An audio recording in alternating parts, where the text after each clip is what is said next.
adu in our case ngasai gi ai community sida kari oibra heraga yam changes si hypet lakhrabani akoi se ko kari gira heraga hojik pawa akoi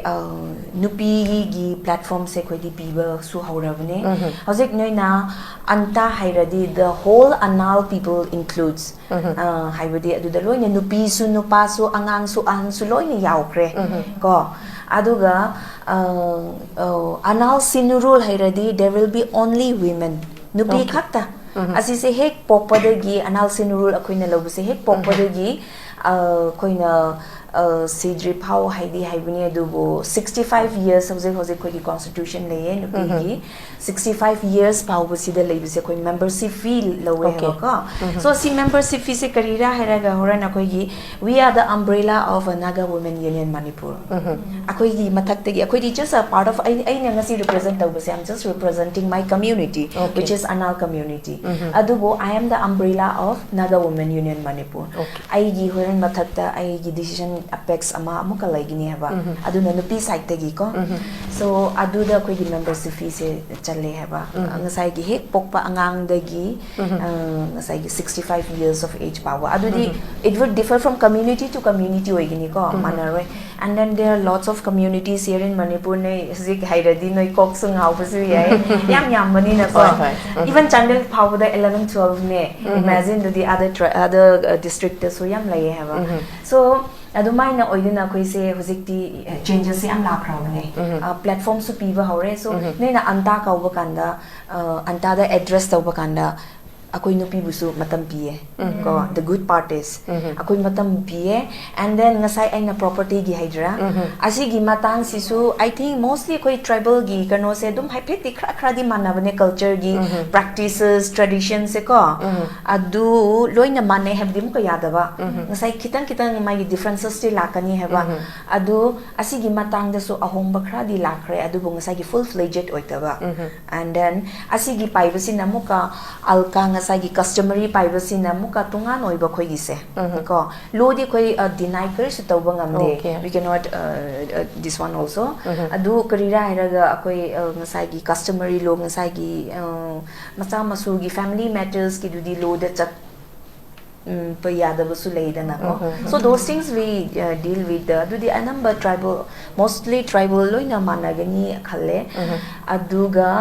huzik student gi medal the lakpakan student gi dumai le so changes se dum matang ur id ukra urakpani na so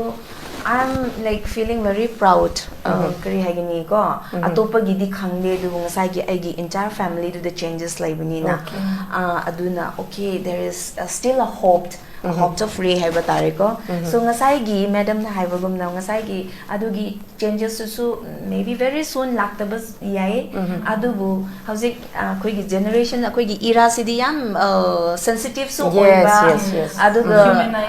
humanize su oiba aduna ngasai gi social media se su yam wangba influence ko yam both side marriage and demarriage se yam wangba matam le haba ko aduna possibility still like the one so I hopefully it will work out very soon maybe never know next year see the pamba kanda maybe changes action no ina sana se topic su khra nungai han se ba ko so adumai no okay yam nungai adubu ai gi point of view kitang amuk thamge ngasai gi hojik se khoi gi domestic violence harassment I just nupi angang gi thabak se sum khara tawrubani na ko rukaya ita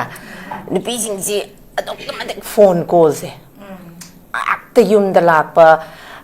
makhoi gi wari sing se tarakan ne ba domestic violence ke harassment je suan handa de je kangi je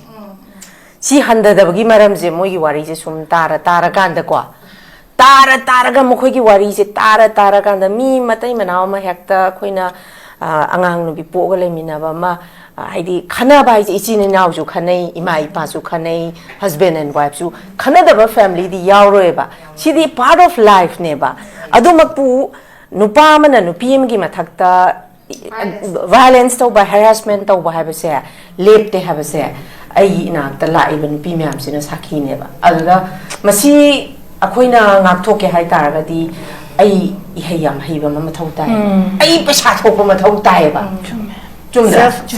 self reliance paisa thokpa chen nai se dunia se paisa na chatli ko only 5% ka tare paisa na ya ta se right very kai no da icha no sire paisa ni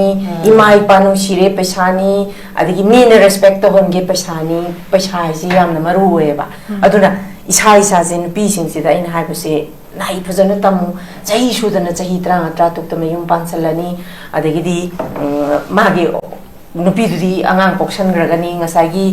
mioi bai si de khoi di hormone si na sana balila ni na ngasagi nupa di khidang ma pan thok raga nupi khara phajaba mu bada pa mani family problem thola ni nupi do like chu he hok da paisa chu thok da dagi di thok lambi do lai tra bani na mana su chaning da lambi ma aran lambi da situation na compare to ga tum chat khi ba adu tar ga di ai isama tik cha se ba ai paisa thok se ba nupa na kaino maharap matam da wari ni loin khanau loin khaino nanga khaiga lu ego fit tau hai bana te ba ai se akhoi gi nupi khoi thaina ge halna hairam bada khango nupi se akhoi nupi se khang gi object mo na udro adudi hoji khaba dum tawi do bi sibo si wari ni khang ba ana ba malai u gi makha tha badi patta bani mi makha tha badi ana adu gi makha tha bani patli limit hai ba lai dana mioi bagi limit hai ba ma lai ba sigi limit se lanjal aga di madugi limit to lanjal ko matam da ai se kamaina hingau ga da gi ai tar ga di ai independent oi ba ma thau tai financially paisa thong pa ma thau tai ba adugi makha ta ba du di ishor gi lila ni adum matam na pu ga ni ba so ma mayam sa mayok na gi hai tar ga di nupi sing se mai phajana tam haninge akhoi na tammi ba i hai se ultimate di paisa on thok ka dui ni na tra adu duna paisa hingba da paisa changi adu duna khoi ihai phajana tamba ai gi wari ni ai ina haina ba jaga da paisa thok ta ba ya su ya de ba adu ba ta ga di ngasagi nupa sing sina su chake Tonila hojik se khoi gi ai ita Vijay Lakshmi na khoi gi overall ina yang kan da nupi si haidi phanam na chakphat le har ga so khoi da empower phanam ta still we are lagging behind ne ba adu da ngasi gi samna khoi mitai ani adigi akhoi muslim gi ningol lama anal gi ningol lama yam nungai ba yamna ke haini mathel yam suba discussion ne hai tare masida ina mun khangning se khoi gi ke haini major community ori ba mitai gi nupi singi swatha ba kari kra se dum akhoi uba phange masida ina as a anal ningol gi hojik tan women gi status si education da oiro atop tongan ba sector da kamaina lairi have simasu ya tangai phadana khoi chi punna laimina banina masi yam khangning amtang thambiu. First of all, thank you so much for having me on this channel. Good evening and happy International Women's Day. Yam chume hojik 21st century lakre yam di lakre changes yam oi pham thoe adugo nasai madam na haikibagumna they are still lacking behind hebisi oi dabadi natte oi ribne in each and every corner of the world isiko. So in my community, agi community desu asiguma thodok se thokta su natte lekta su natte. I guess Manipur the tribe labor khuding natraga even Manipur loina mak akhoi gi own problems loina leiram gani haibise isu khangi. Adu agi community sida kari oibra heraga koi se hanadi karmai noirak pra heraga. There was a moment where akhoi bu nupi khoi bu yam torture toba ko matam mama lakame Okay toki sipai sing na torture toba moigi blue but operation mayam adu matam do oi kiba nupa sing bo kawudra phuba and then nupi bu di rap tobi ba matam do di tawre hoi compared to now how those things were less and doesn't mean adu huzik power continue to we have di lay percentage kara budi hoi handa kre adugi adu matam da gi hauraga ngasai gi women rights se haurak pani adu maina ko ngasai ai gi community di matam du da laishu hai busu lairam de matam du da ko I am advanced the world must be going advanced but matam du da akoi bo akoi gi ahan sing hai sera moi gi khangjaba khara knowledge amadu na moi dum moi gi khang bada moi they try their level best to protect the women's right hai na tawrame ko and then akoi se apex laye say anal Sinnu Ruwl haye akoi gi sina asina women apex body ne and then akoi whole tribe tagi anta hairaga anal naga tribe hairaga laye ko and then student gina muka anal student union hairaga student gina tungan laye sina whole akoi gi apex body ama oire asina kari oibra hairaga moi sina role se housing te sumaina same situation the like taba yade there should be changes at least we have to come up from akoi gi level se kra change toba tare hairaga akoi se kra di ho ahong madi lae and luckily kari haisra hairaga ngasai gi ahan singduna matamnuda lairik yam hairamdrasu moina khra thambiba nupi gi ko right se akoi busu sumaina tawgadabani sumaina si yaroidabani hojik akoi domestic violence harassment haibase leite haibadi akoi ngamroina yes yeah adum laigini every family matters laigini adumaina laigini adubu ngasai adu khoidusu openly thoktabasu laye ko openly udabasu laye manunda lot na mapan they smile at outside but they cried inside haibugumbasu like tabanati nupi haibase moigi akoi gi roles and responsibilities it vast oimanbagi ko because family amada she has to take care of the child she has to take care of the husband and she has to take care of the family again comes to the society right so magi roles and responsibilities yam vast oiba aduna kari oibra hairaga madi mabu backup tawna ngai se mangonda kanamta laizadeba and sometimes family do na own family do na disrespect tawba kanda su laye worry se as a society ama oina as a community amoina khoi dum face tawdaba like natte face ti tawe but hojik pudi hoy nasai gi compared to those days kra hoy lesson dikra di oye but we still have to go more hay sidum laili ko so agi community da sumaina oye hojikti moi akoi se adu matam du dagi dikra di thoklakre and we don't face much of harassment as compared to those days and then hojikti akoi ngasai gi education natradi nupi se magi taunangai magi masagi damak phangnangai lekti haibagi matamduda ahansingna nupi akoi gi education di sida yam kano to kari haini improvise to we have a ko ayam ba nupi sina lairek hairadi property do di see your noigi nupa oigira or kano brother oigira moina sumunba yae adu bo lairek hairadi nangi lairek haibudu di nang munba yae haibagi moigi asigumma sinaduna we should educate a child we should educate a woman haibase koise ahan du matam du ahan sing duna dum khara thambiye aduga hojik so koi face tawdabadi nate ko karigira heraga when it comes to property that is the main thing for us karigira heraga gender equality se leite haibwane but in the family it's still lairiye hojik power ko aduna suppose hojik ai isamak example tawge I say if example I'm a sibling of 5 already ko nupi se nupi ngak ta nupa yaudaba adu already ngasai gi ipagi property se ai sin nupi oibini na ai ngonda piba yade ko ai ipagi magi manau sing na natraga mayamba sing na oi loi gi nupi ngak ta ne you don't have any rights to take over the property haibagumba se sum khra leitaba nate leiri adu na hujikti asigumba se akoi se fight tawdaba nate akoi hujiki anal Sinnu Ruwl sina ko akoi se fight se kana tawri ngamdri adu bo ngamgani haibagi asadi leiri aduga asigi fight se koi gi karira heraga ngasai gi akoi gi customary ngasai asi koi gi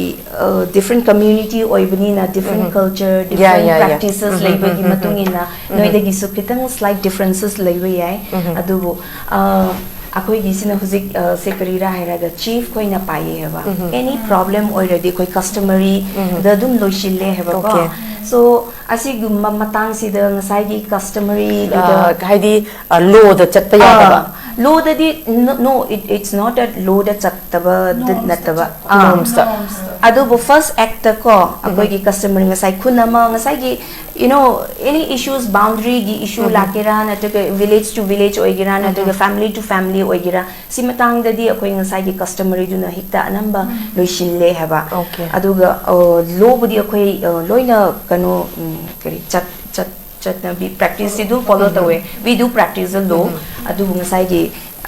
customary da su khoi gi ngasai gi tradition nga thaina da gi dum practice tawrapani na aduna adum chatha adu su chathari okay Tonila aina sida khangning se haiti ngasai gi koi gi tongan ba koi community oibani na kwa chakcha yai thak phije chakcha everything the lining laishon yam khenai kwa basida aina mu khangning se habadi haidi Maitai amagi nupi amagi chatnabi maitai nupa amagi mentality sisu dum haidi ngasai koi community amaga community level wise khajik tang haidi mindset su khenaram gadaba male adubu hojik matam amagi leiram baduga khoi anal singna thengnagi be China do at least karamakti overcome tawre haire adubu hojik amu khangning si edu betargadi nupa singi mentality mindset sidi kamai leri simasu abidi lemin na banina ani si tula satmina banina akone gender equality na hari sida nupa sing sida gyan tahan dui si akoi pura cheira gana teba akoi se hong ba ma changi ba hong dui si akoi ni ko nupa ko dui se nupi akoi ni hong nupa se hong dui ne ba right kari kamai thamningi si matang sida de am ningba mat topic mak ne asigi topic mak se ko tasing na nupa khoi gi mentality se loina mane hebusu yade because there are some man moi asing ba nupi bu izzat tawba honor tawba ko le udabu sunate uwe adubu there is always birth adubu karira hairaga moi gi percentage se kitang low oiba ngasai gi general measure amaduna moi se overcome tawba ngamda su oiba mali aina khanbada ko yam tang na udi uze ngasai gi moi se wakhan pikpani aina di dum khalle in my opinion because wakhan pikpagi ne moi na nupi the control tawba ko or otherwise moina head of the family do oining oibani na nang na tanba yade nupi na tolop charadi moina isau langba gumba asigumba se yam thoktabadi nati yam thoeba adubu asigi matang sida happy lue moi bu kano change tawgada basiko adubu like you said aina nang bu yam yaning ba madi nupi gi khutaloi na leye nupa he basiko because after all nupa he basika dai dei thorak pride de as nupi de dum thorak pani heba so it all depends on the women so nupi aina haining madi ngasi international women's day de aina haining madi nupi akoi na anamba se koi gi khutaloi na laibra na su khalle because akoi gi khutana moi se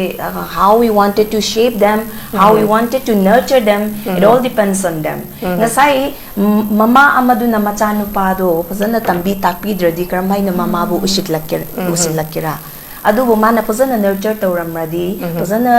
feeding tawramadi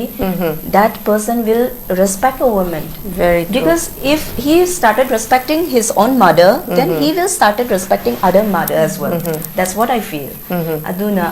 sidi nupi akhoi gi khutaloi na leiba male aduna khoi son tharoi se hainge ngasai gi right khoi gi voice of women haiba theme du yam chana su chana re ko you give to gain so let us what we have wasted it akhoi tawroi se was let's go forward and let's try to feel the energy again and let's build a nation together. Thank you very much ai rokaya dong lak chake yes habit change I was no mother Rome was not real in a day it will take a lot of time aduna khudakta own madi ngamroi adubu like you said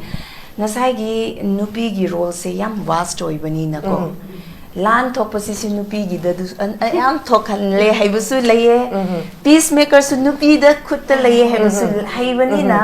so nupi haibuse magi role and responsibility se leitabadi na tiam leye adu nangasai gi adu gi mindset divert tawbusi su nupi ngonda hakti leitaba na ti leye ko and she can do it but the thing is that ngasai gi matam gi kradi chang ani changdabadi yaroi changli khara di changani adu in our case ngasai gi ai gi community sida kari oibra haraga yam changes si haipet lakhra bane akoi se ko kari gira haraga hojik pawa akoi nupi gi platform se koi di piba su haura bane hojik noina anta hairadi the whole anal people includes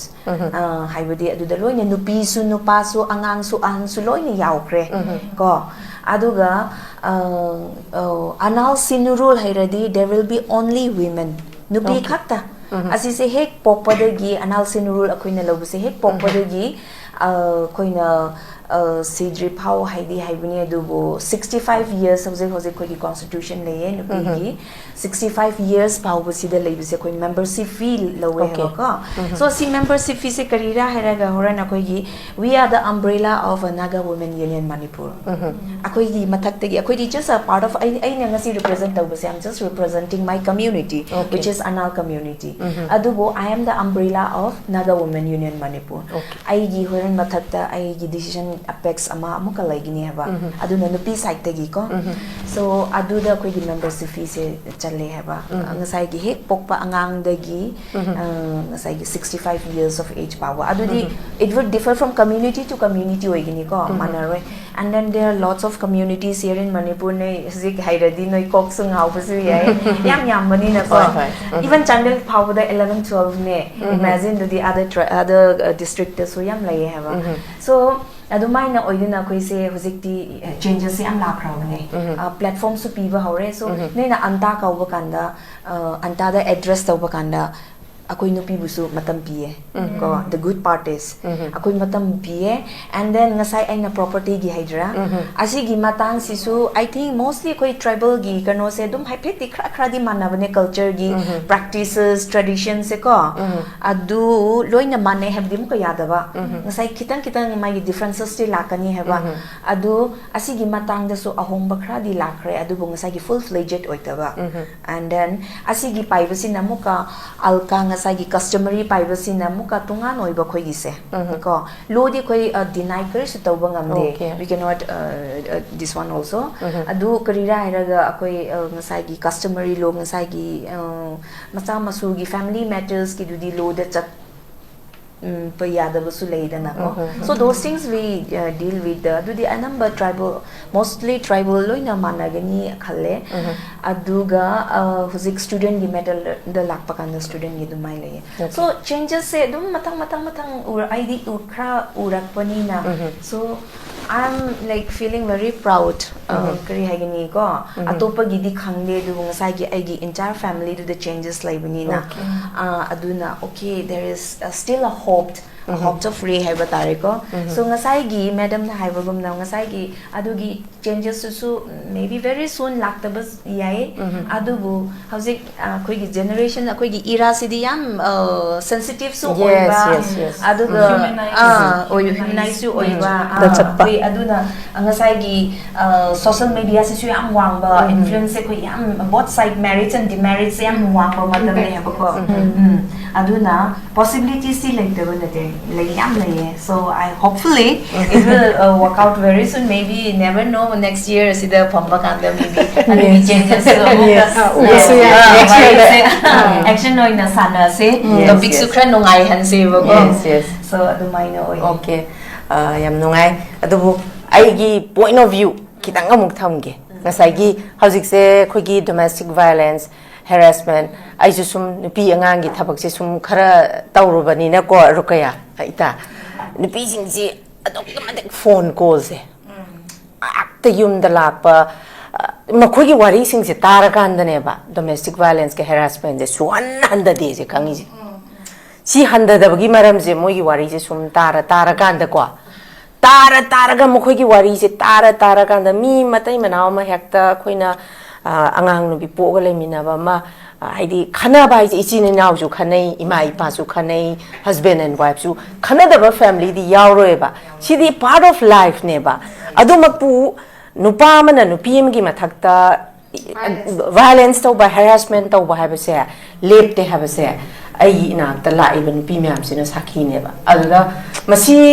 akoina ngak thoke hai tar ga di ai ihai yam haiba ma mathau tai ai paisa thokpa mathau tai ba chumda self reliance paisa thokpa chen nai se dunia se paisa na chatli ko only 5% ka tare paisa na ya ta se right very kai no da icha nu sire paisa ni imai pa nu sire paisa ni adigi me ne respect to honge paisa ni paisa ji yam na maru we ba aduna isa isa jin pi sing si da in hai bu se nai phajana tamu chahi sudana chahi 3 tuk ta mayum pansalani adigi di magi nupi di angang poksan gragani ngasagi mioi bai si de khoi di hormone si na sana balila ni na ngasagi nupa di khidang ma pan thok raga nupi khara phajaba mu bada pa mani family problem thola ni nupi do like chu he hok da paisa chu thok da dagi di thok lambi do lai tra bani na mana su chaning da lambi ma aran lambi da situation na compare to ga tum chakhi ba adu tar ga di ai isamatik cha se ba ai paisa thok se ba nupa na kaino maharap matam da wari ni loin khanau loin khaino nanga khaiga lu ego fit tau haiba na te ba ai se akhoi gi nupi khoi thaina ge halna hairam bada khango nupi ai se akhoi nupi se khang gi object mo na udro adudi hosi khaba dum tawi do gi sibo si wari ni khang ba na ba malai u gi makha tha ba di patta bani mi makha tha ba di adu gi makha tha ba ni patli limit haiba na lai dana mioi bagi limit haiba ma lai ba sigi limit se lanjal aga di madugi limit to lanjal ko matam da ai se kamaina hingau ga da gi ai tar ga di ai independent oi ba ma thau tai financially paisa thong pa ma thau tai ba adugi makha ta ba du di ishor gi lila ni adum matam na pu ga ni ba so ma yam sa mayok na gi hai tar ga di nupi sing se mai phajana tam haninge akhoi na tammi ba i hai se ultimate di paisa on thok ka doi ni na tra adu duna paisa hingba da paisa changi adu duna khoi ihai phajana tamba ai gi wari ni ai ina haina ba jaga da paisa thok ta ba ya su ya de ba adu ba ta ga di ngasagi nupa sing sina su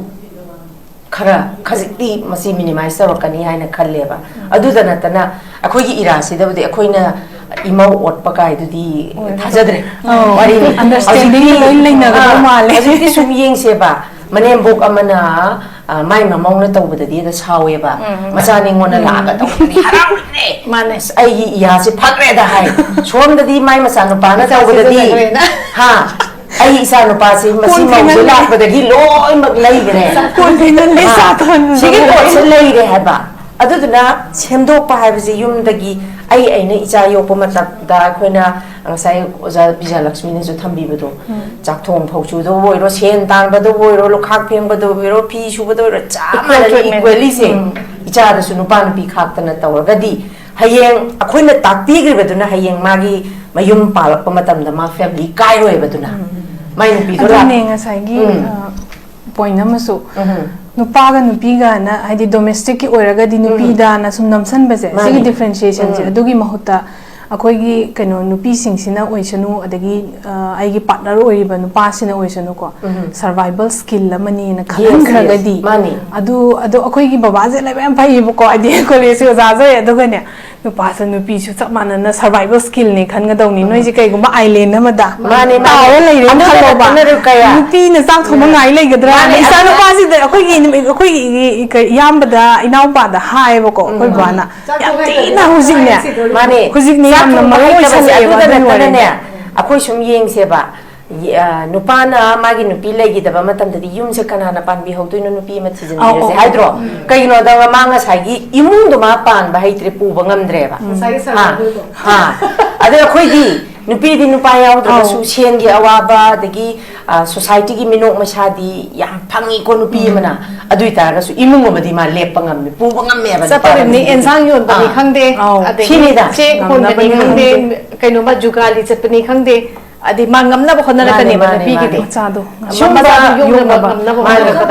on top of that ma bu ba na defame to ko society na adu su nupi su adu su benly nupi na nupa na pa kha oi ba di adu me assassination character assassination leite ba nupa na oi ba di atu pa thi ba di second wife la ma remarried to ba matam da di society na hai se imung je kana na pubini nupi ma yaw daga di ma imung je yum oina pala roi hai ba nupi na nupa second marriage tau se ba magi ngasai gi widow natraga divorcee mana kai haini mana policy sex pa bagi ni hai assassinate to lakra